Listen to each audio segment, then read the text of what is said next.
everybody. It's Tuesday, June 3rd. Don't listen to this. Don't listen to this. Don't listen. Don't listen. Don't listen. This is going to be on the internet, you know. Don't listen. Don't listen to that. Don't listen to that. I don't Please hear don't listen to that. thing. You don't hear a thing. You don't hear a thing. I'm in an office room. This isn't You think I'm in an awkward in the office. least. This is awkward. This is awkward. Excuse me. Hey gang, this is Travis Tuesday, and that was Debra Wilson, who wanted to do something funny for her return to the Musecast. So yeah. Other than that, there's nothing funny about this episode. It has been such a busy week this week. Now first let me say that Wisconsin was amazing. I did show a lot of people the final cut of Another Life and got great feedback on it. Speaking of which, the last scenes of Another Life are online now. Go over to the sidebar right now. There's links over there. And make sure you watch the 2 parts. It's 5 and 6. 6 is the credits plus another scene. Now there's stuff in the credits as well as stuff after the credits. I always try to reward people for watching the credits of my movies. And so anyway, coming back from Wisconsin was like going from neutral into like full throttle high gear, because I was just all of a sudden I had so much to do. Wednesday was the day I got back, and I had a tech rehearsal for my Charlie show, season 5, that was opening on Saturday, and then Thursday I had to pitch my characters for my 2 characters for the Yankee show that Mary is already cast in. I pitched 2 characters. I pitched the sports announcer, whose name was Jock Menzies, and the anchorman, whose name was Rhett Rockwell, and neither of them got in. So I'm pitching again this Thursday. I'm going to be pitching a hippie sage character. He's going to be like the cameraman for the studio. Woo!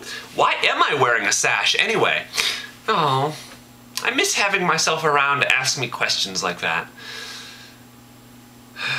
Well, I'll talk about it later, okay? And so Friday was the finale for 10 Little Indigenous Peoples of America, which was an amazing show. I was working it. I was doing the camera, and I also do the video editing for it. Saturday was the 5th performance of the Charlie season 4 show. That's the one with the Evil Baby Orphanage. And then it was the first performance for season 5, and that's the one that has my Superman sketch. So I had to make sure I had a Superman costume, which was, it actually turned out really well. And the sketch, the show was surprisingly good, even though really it felt like nobody involved felt like they were ready. And then Sunday I had this pageant variety show that I did, which I also had to come up with costumes for.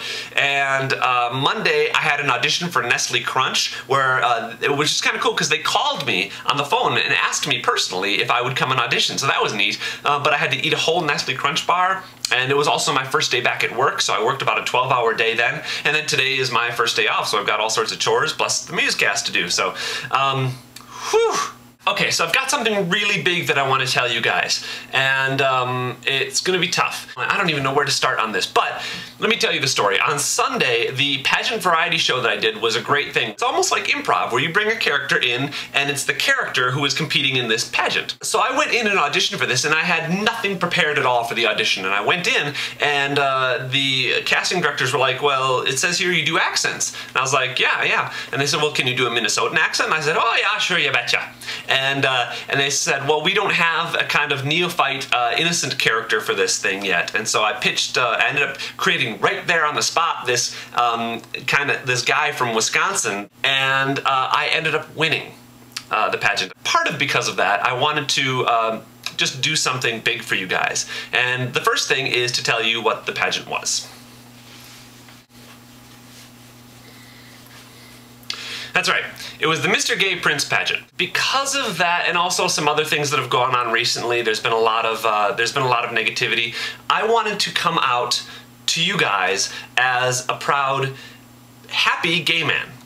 And it shouldn't matter, but I'm going to tie this into the Musecast because it does matter in Hollywood still. An amazing number of actors that you know are probably gay, and you don't know it, and they don't tell anybody. In fact, they go to great lengths to hide it. And I don't want to do that, because one of the things that I want to be is a role model. I'm not a big partier. You don't have to go out and be drinking all the time, but also I want people to know that it's okay to be themselves. And in fact, it's really necessary to be honest with yourself and the world around you. And I know there are a lot of people out there who really don't want to hear about that part of people's lives, but we're still fighting kind of a battle against intolerance in this country. And I want to make sure that I am there for people who feel like they don't have anywhere to turn to, or don't have anyone to look up to. One of the people I looked up to for years, ever since I was a kid, was Neil Patrick Harris, as a young actor, and then growing up, and without even knowing that he was gay. And he came out in such a classy way, and just basically it was who he was, and so what? And that's kind of what I want to do. It is who I am, so what?